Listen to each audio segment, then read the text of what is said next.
I'm Eric Barnes with the Daily Memphian, and welcome to The Sidebar, a weekly show on the community, arts, culture, and more. Today we're talking with Andrew Goldberg, Executive Director of Ballet Memphis. So stay with us for a conversation with Andrew. Andrew, thanks for being here. Thank you so much for having me here. I'm thrilled to be here. Yeah, absolutely. We'll talk all kinds of things Ballet Memphis. We'll talk. You're 6 months in Memphis, actually, so still pretty new to the job. That's right, 6 months in. Yeah, but let's do the immediate thing. Is this weekend? As we record this on Tuesday morning, you've got Romeo and Juliet at GPAC. That's right. Talk about it's Stephen McMahon's Romeo and Juliet. So folks may know that ballets are defined by who the choreographer is. The music is by Prokofiev, and it's one of the best, most glorious scores in all the ballet repertoire. So if you have not heard it, you have not seen a ballet interpretation of Romeo and Juliet, it's highly recommended. It creates a great bookmark to our season, which opened with Macbeth, also Shakespeare. Yeah. And so we've sort of had a Shakespeare theme this season. But Stephen McMahon is our artistic director, and he has been with the company for over 20 years, and he's an incredible storyteller and choreographer. And it'll be at GPAC this weekend for 4 performances. And you can still get tickets. You can still get tickets. They go to GPAC website. That's or your correct. Website or GPAC website. And if you come to our website, balletmemphis.org, you can still connect over there. I'm going to ask a dumb question, but it's maybe not so dumb because it's Romeo and Juliet and Shakespeare. It's inside, right? Because they have that amphitheater now. I don't think it's set up for this kind of performance, though. But it's an interesting thought, actually. It is. Yeah, it's inside. Most of our performances are indoors. Yeah. That way we can control the temperature. It's really important to have a specific range of temperature for the dancers for their safety. Yeah. Natalie, our producer sitting next to me, laughed at me that I suggested this might be outside. But I've seen Tennessee Shakespeare Company has done performances outside. And it's not uncommon that I think that's part of what, Shakespeare in the Park, all that kind of stuff. But I guess ballet is different and you need more control. Correct. Because they are artist athletes. Yeah. And we're talking about their muscles. Yeah. And if it's too cold or too warm, it can really change the dynamics of how their body works. Yeah. And so we work with the union, the dancers union, to make sure that the temperature range is correct and so that it's safe for the dancers. Yeah. That after this Romeo and Juliet, then next big thing for y'all is the summer stuff, right? The summer activities and programming and so on. You want to talk about that for a minute? Yes. Folks may not know that we have Ballet Memphis School, and we have classes, first of all, year round, and ages start at age 2, which is more of a movement class, really. But it goes all the way up through senior year in high school. And during the summer, we have some 1-week camps. And we also have a summer intensive for more advanced students. And for the first time, we embarked on a small national audition tour, went to a few cities to encourage folks to come in from out of town. We're partnering with the University of Memphis for student housing. And so this year, at least so far, our registration's up to about 31. Last year it was 20. Oh, wow. And we think it can go much larger as the years go on, but this is a first start for us. You say audition tour. Break that down. What does that mean, an audition tour? So our directors of the school would go to, for instance, this year they went to Chicago, St. Louis, Nashville, in a small tour, and then encouraged, we advertised that there would be an audition in these cities. Yeah. Prospective students would sign up, come and be a part of an audition where they're learning some choreography. We're watching their movements to see who is of a particular skill level that would be for our school, our intensive, which is 3 weeks long. So if you think about like a summer camp, it's kind of like that, but it's really intense, intensive dance all day long. Roughly what age are these kids? It could be it's teenagers, so all the way up to the early 20s. Yeah. It's interesting that we had, who was it? Memphis Youth Symphony that we had on in the last month. And we're talking about auditions. And as you're getting more, some kids, they should just dance and they do summer programs and they love it. And that's kind of where it begins and ends. And there's nothing wrong with that, I assume. But for kids who are starting to get serious about that notion of audition, which as a parent, gets kind of terrifying and intense and so on. But that is part of it, right? I mean, not everyone gets to be Romeo and not everyone gets to be Juliet. That's part of it. And there are summer intensive throughout the country, and the major ballet companies all have one. And where I just came from, as an example, with Ballet West in Salt Lake City, the summer intensive there has 500 students. Yeah. Coming, and some of them are local, but many of them, the vast majority, are from out of town. Yeah. Utah, what were you doing up there before you came here? In October, you took the job. Is that right? That's correct. Yeah. October 8th was my first day on the job. And yes, so in Utah, I was a senior director for external affairs at Ballet West, which is the 10th largest ballet company in the country. Okay. And just for context, Ballet Memphis, I think in one of the latest surveys, was in the top 50. Yeah. Somewhere in the 40s. Yeah. Yeah. And so what's your goal? I mean, what's your mission? And with the board having hired you, is that to get this into the top 20, the top 10? Is it more youth programs? Is it all of the above? Well, what I really saw in Ballet Memphis when I was in the interview process, and since I've been here, is that there's so many wonderful ingredients in the company that the community may not know about at large yet. And I think there's a lot of great opportunity. So not only do we have the school and summer intensives, we have the opportunity to do community outreach and reaching many different communities throughout Memphis. We have a Pilates program, right, with 2 studios. This is in Overton Square, right? One of the studios is there in Overton Square. Okay. Yeah. Where's the other one? It's on Kirby. Oh yeah. Okay. Right. Yeah. I forgot my bad. Forgetting you guys still have that facility as well. Yeah. Well, it's one just for Pilates. Just for the Pilates. Yeah. Just okay. for Pilates. Okay. Yeah. Okay. Yeah. But we also have a 200-seat studio theater at our building at Cooper and Madison. Yeah. And a lot of people don't know there's performances that actually happen there. Yeah. We have a costume shop there. The costume shop is amazing. Yes.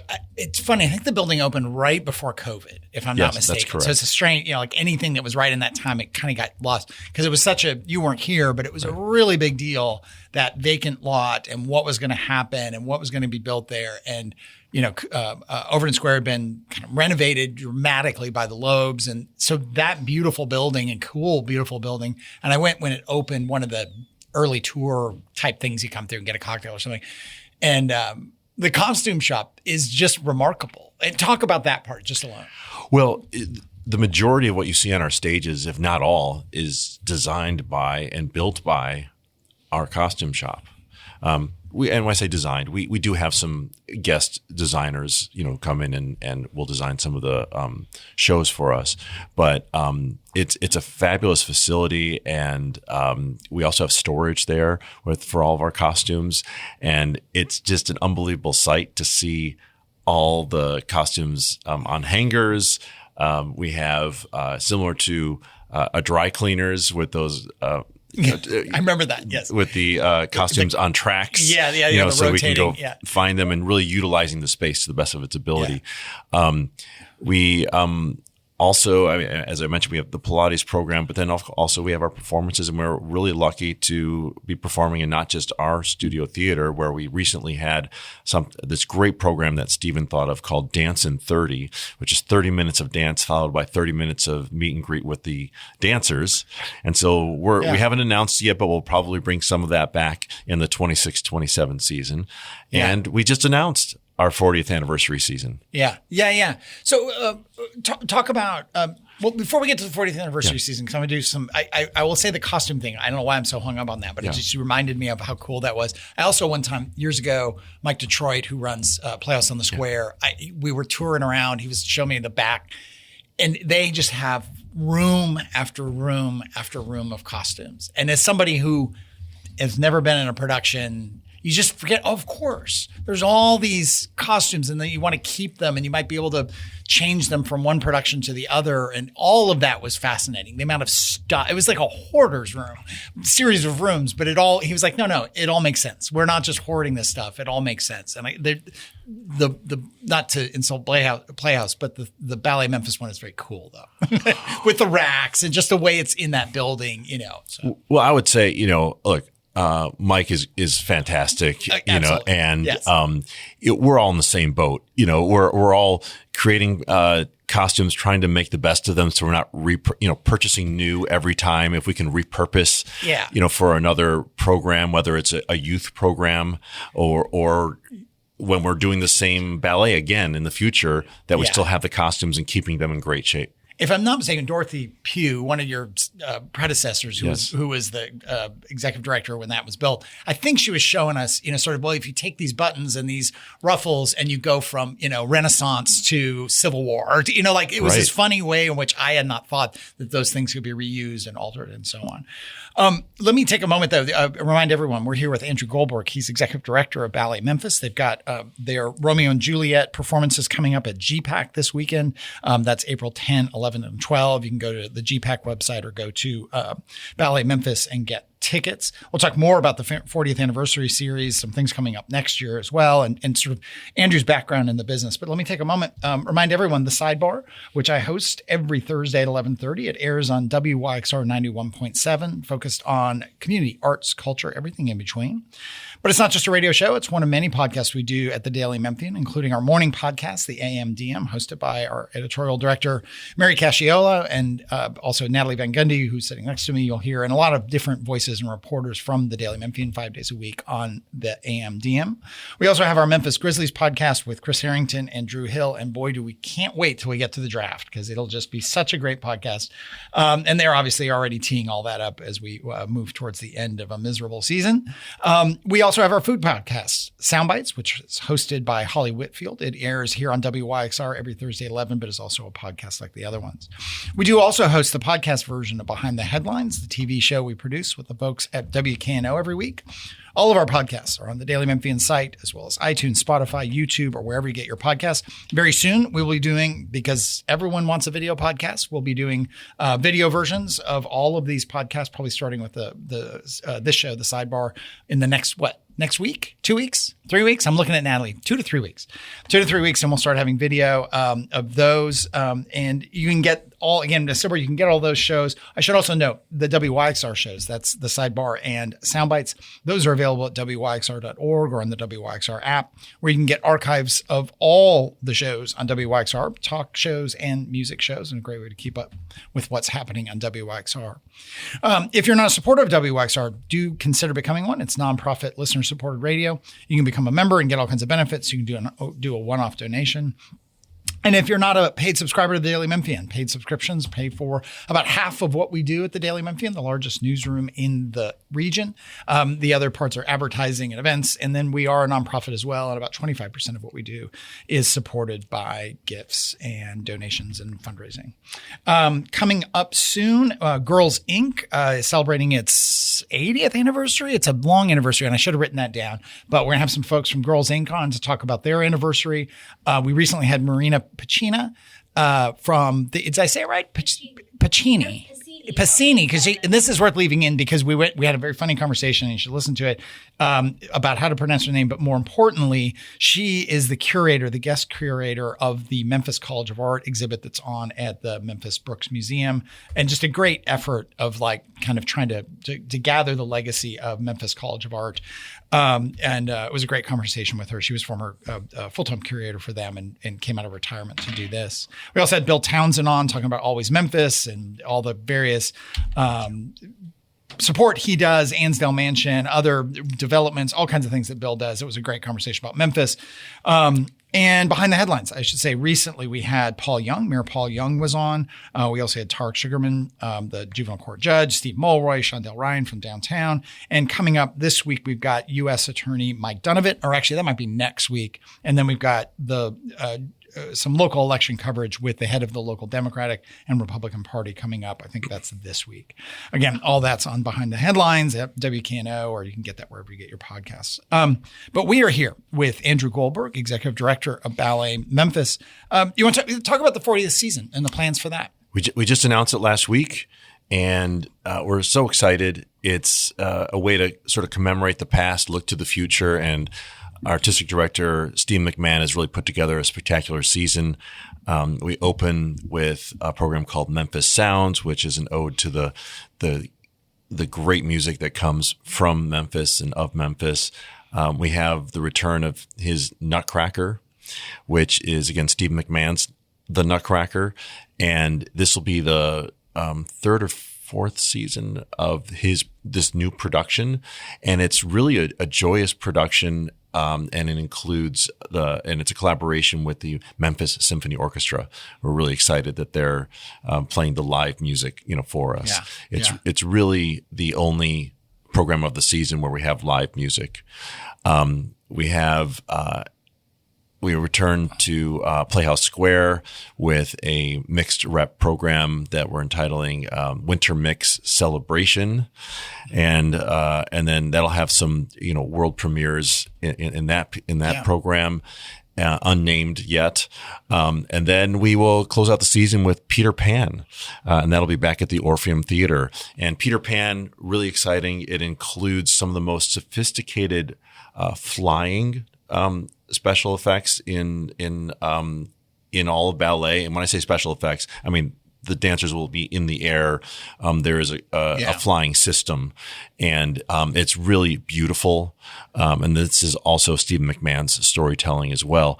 What's really exciting about this new season as well is that we are reintroducing, after many years, a subscription package. Oh. So past several years, if you wanted tickets to Ballet Memphis, you had to buy individual tickets whenever you could go.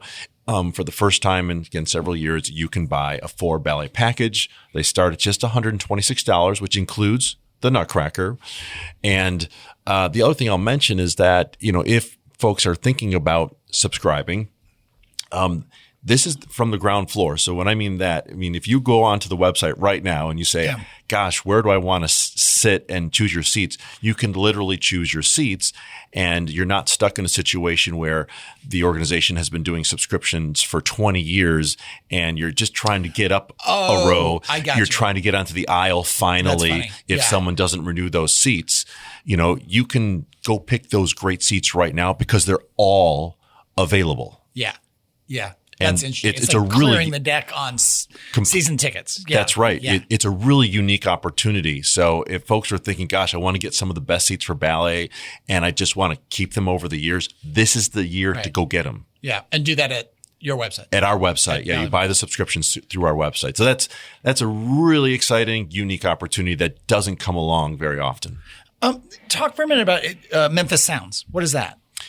It's a mixed rep program. So, and it'll include, a few pieces inspired by Memphis music, I assume. Yes. And it's an interesting thing. Like when you came here and then, 6 months ago, and then when you're, talking about, going around in other cities, Memphis is a strange and wonderful and intriguing place to people. And partly because that's the music, right? So how do you, again, you're here 6 months, you're stepping into a lot of stuff that was probably planned, I would assume, because these things are all planned very far ahead. But how does ballet and Memphis intersect in your mind as somebody who is looking at coming here and now has been here a relatively short period of time? Well, that's a really good question. How does ballet and Memphis intersect? Ballet, in my opinion, should intersect with all communities in all cities around the country, around the world, really. When it was created as a European art form, that sort of eventually made its way, around the world. And it's survived along with some of the other classical art forms, such as theater, right? As well as opera and symphonic music, and they have survived all this time because they're very, very good. Yeah. And people really, really enjoy them. And so my view and the view of our company is that ballet is meant for everyone. Yeah. And we want everyone to see that, and we want everyone to enjoy it. And I've spoken to many, many people who have said, I've never been to Ballet Memphis before. In fact, I've never been to a ballet before. And they may be in their 40s and their 50s. And I say, look, I want to make, if you're welcome to it, a recommendation, which is, or a suggestion. I would suggest that you go see a ballet sooner than later, because one of two things will happen. Either you'll discover this is not for you, and that's okay. It's not for everybody. Or you're going to have a really happy, sad moment when you realize that this is something that you really enjoy. Yeah. You're going to be sad that you haven't been enjoying this your entire life, but you're going to be really happy that you get to decide and choose to put it into your life moving forward. Yeah. I've had a version of this conversation about Ballet for Everyone. Ned Canty, who runs Opera Memphis, who I'm sure you know. And when they did, was it 40 Days of Ballet that they, and I don't know if they still do that. But they would, it was this remarkable thing when Ned, I think it was around the time he'd started it at Opera. What was I saying? Opera Memphis. Ballet. I'm sorry. That's not me. Opera Memphis with Ned Canty, when they started bringing the opera to public spaces. Like you would be in Crosstown and suddenly opera would break out, or you could be out in a park, or you could be somewhere. And it was part of breaking down that perception that opera is classical. It is removed. It is for, you put a suit and tie or a tuxedo on, like those sort of perceptions, and they're really misperceptions that people have.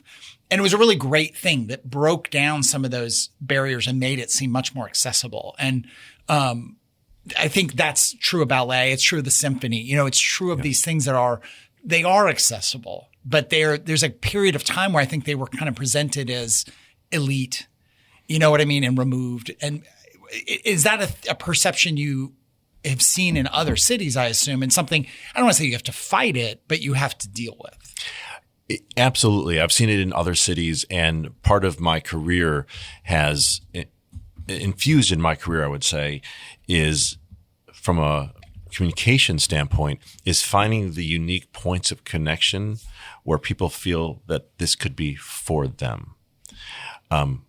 Small example, this goes back nearly 25 years ago. I was working for the opera company in Miami, and we had La Traviata coming up. And some people, when you see La Traviata, you don't know how to pronounce it. You don't know what it is. You don't know what the story is. Right. Now, I happen to remember that knew that this was the opera that was featured in the movie Pretty Woman. Okay. And so our ad, and this is at a time when full page ads made a big difference in the community. I remember those days. And it was a full page ad that said in big bold letters, Richard Gere took Julia Roberts to see it in the movie Pretty Woman, and she loved it. Yeah. And at the bottom, we would put Verdi's, La Traviata. Yeah. Now, we were very fortunate we didn't get a cease and desist. But what happened was we'd get phone calls at the box office saying, I saw your ad campaign. That was win number one. We saw your ad campaign. Yeah. But number two was some people said, I thought that was really brilliant that you made that connection. And some people said, I can't believe you stooped down to the level of using Pretty Woman to promote this grand art of La Traviata. So what we had to tell those people was, first of all, we're grateful for your feedback, but you need to know that this ad was not meant for you. You already know what La Traviata is. We're trying to connect with people who don't know what the art form is and make them feel comfortable. So there were phone calls happening with people saying, hey, I just saw this ad for Florida Grand Opera. Do you want to go see it? Well, what's the name of the opera, they would say. And the response would be, I don't remember, but it's the one from Pretty Woman. Yeah. So that became the label. And they said, okay, well, how much are tickets? Let's say they were $75, $100. They say, great, let's do it. Yeah. And we ended up selling out the entire run of 7 performances in a theater that sat more than 2,000 a performance before opening night began. And we got to tell those sort of naysayers, this was really good for the company because we're introducing new audiences. And so finding those kind of points of connection, it's not going to always work out that you've got this great classic movie that you can connect to something. Sure. But if we can find those ways to say, it's okay. You are welcome. You're invited. Yeah. That's what we're going after. Because in the end, you didn't use La Traviata to do a spoof of Pretty Woman. You did La Traviata. Like, it's all a means to an end, but the art is kind of a constant. That's exactly right. The art that was on the stage didn't change. Yeah. And yes, there was probably one person in the audience who thought that Julia Roberts was supposed to be in the opera. Maybe two. You know, maybe two. Maybe there are 10 two. shows, 7 shows, you know.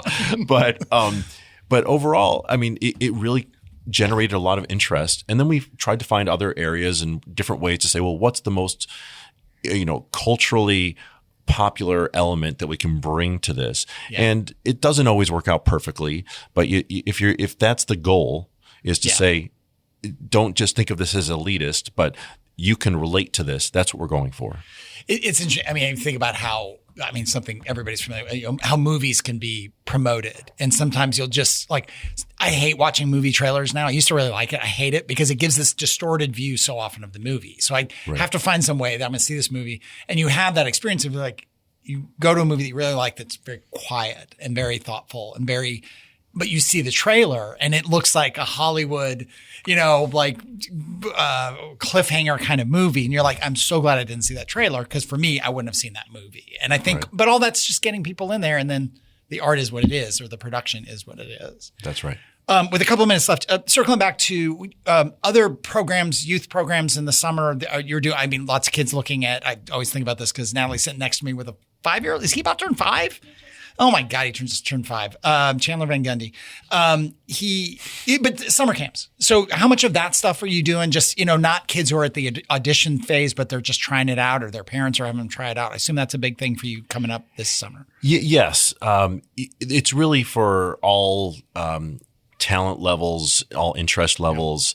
I know a lot of parents are looking for something to do with their kids during the summer. And so we've got a lot of great 1-week camps, and it's all ages. And of course, for us, if it's an older student, it's going to be a more advanced program that you probably don't want to come in with no experience at that point.